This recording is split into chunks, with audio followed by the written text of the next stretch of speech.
구주입의 에이블 이야기에 갑니다. 네. 구주입의가 뭐죠? 수학 문제를 풀 때 이 순서대로 풀어라 라는 개념인 거고요. 구주입의 그래서 구하는 게 뭔지 제일 먼저 확인을 해라. 구하는 게 뭔지. 네, 그렇죠. 구하는 게 뭔지 아이들 보통 구해놓고도 그게 답인지 아닌지 확인 안 해서 실수하는 경우가 많으니까 구하는 게 먼저 확인해라. 근데 구하는 거 확인하고 나면 주어진 게 뭔지 확인해라. 조건을 확인하라는 거죠. 문제에서 주어진 게 뭔지. 문제에서 주어진 조건이 뭔지 그리고 이걸 어떻게 사용할지를 고민해라. 그렇죠. 그 다음에 전략을 세우라는 네, 거죠. 그렇죠. 전략을 세우고 그래도 도저히 생각이 안 나면 배운 게 뭔지 생각해봐라. 문제에 나와 있지는 않지만 내가 이 단원에서 혹은 이전에 배웠던 것 중에 이 문제에 적용할 게 무엇이 있는지. 자, 다시 정리하자면은 구주입의 구하는 게 뭔지, 주어진 조건이 뭔지, 이걸 어떻게 이용해야 되는지, 어떻게 사용할지, 어떠한 전략을 써서 요것들을 활용해 나갈지, 그리고 배웠던 것들이 내 기본 바탕에 있는 베이스가 뭔지. 그리고 똑같은 컨셉에서 지금 이제 뭐 네. 노트도 나오고 뭐 이러고 있는 것 같은데 에이블이라는 것도 있잖아요. 네, 에이블이라는 학원도 있었는데 네. 그 에이블이라는 학원에서 얘기하는 에이블은 A는 ask what, 그러니까 그 똑같이 구하는 게 뭔지겠죠. 그다음에 B는 background knowledge, 그래서 배경 지식이라는 뜻인데 이게 어차피 주어진 문제에서의 배경 지식이 뭐냐라는 개념인 거고요.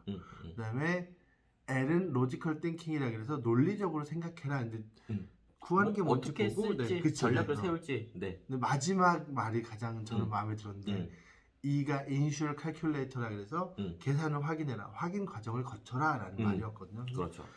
수학 문제 풀 때 이 정도의 과정만 거치면 엔간한 문제들은 풀리지 않을까라는 생각을 하고요. 제가 실제로 그 방법을 써서 아이들한테 수업을 하고 질문을 할 때도 꼭 구하는 것과 조건 정도까지는 반드시 적어와라 라고 얘기를 하면 아이들이 초반에는 굉장히 귀찮아요. 그리고 마치 숙제처럼 벌처럼 그걸 막 한글을 구구절절 적어오는데 그러지 말고 정말로 간단하게 명료하게 구하는 게 뭔지 조건이 뭐였는지 그래서 거기서 문제의 생각을 출발해 나가야 된다라는 얘기를 되게 많이 하고 실제 수업 시간에도 종종 써봤는데 그렇게 실제로 수업을 했더니 한 3개월쯤 됐을까요? 어떤 여학생이 수업하다가 갑자기 선생님! 그러고 소리 지르면서 막 좋아하면서 왜 그러고 따라가 봤더니 그거 적다 보니까 문제 풀렸다고.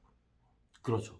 그러니까 자기 스스로 내 머릿속에서 일어나는 일들을 논리적으로 정돈을 한번 해보는 거죠. 사실 이게 정돈이 되지 않는 친구들이 되게 많거든요. 자, 다시 정리하자면은 구주입의 에이블 똑같은 이야기들이에요. 문제에 어떤 조건들이 정리가 주어졌는지, 문제에서 주어진 게 뭔지, 그 다음에는 내가 뭘 구하는지, 그리고 기존에 배웠던 게 뭔지, 그리고 검산을 해라. 구주입에서는 구주입에서는 검산까지는 없고 대신 제일 처음에 구하는 게 먼저 확인을 하는 그렇죠. 게. 네. 그래서 유사한 방식이긴 한데 문제를 풀 때 명확하게 목적성을 가지고 문제에 주어진 게 뭐고 그리고 문제에 주어지진 않았지만 내가 알고 있는 게 뭐고 그것들을 어떻게 조합을 해가지고 전략을 세울지 그리고 계산을 진행할지 요것들이 이제 문제 푸는데 굉장히 중요한 부분이다. 그래서 이런 훈련들이 사실은 잘 돼 있으면은 그럼 이게 초등 저학년 때부터 뭐 이런 걸 훈련을 해야 되는 건가요? 아니면은 문제 풀 때는 계속 훈련이라기보다는 문제 풀면서 계속 생각을 해나가는 건 좋은 것 같아요. 근데 이제 뭐 사실 아이들한테 네가 질문을 할 때 조건을 적어와라고 했을 때 학년이 낮아질수록 적을 건 적어지거든요. 그러니까 이제 학년이 낮을수록 명확한 개념과 정확한 지식으로만 딱딱딱 풀어나가면 되는 것들이라 저학년 때도 연습은 충분히 가능하죠. 내가 구하는 게 뭔지, 조건이 뭐가 있는지를 가지고 문제를 푸는 건 분명히 문제를 분석하는 힘을 키우는 데는 굉장히 커다란 무기가 될 것 같아요. 출제자의 의도를 파악하는 데도 도움이 될 거고.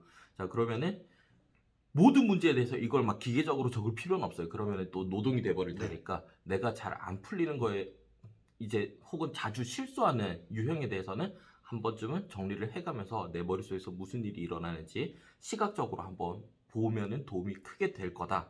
그리고 학년이 내려가면은 이렇게 구분이 명확하지 않을 수 있지만 구하는 게 뭐고 조건이 뭔지 정도는 정리를 해나갈 수 있다. 학년이 높아질수록 이거는 더 크게 도움이 될 거다.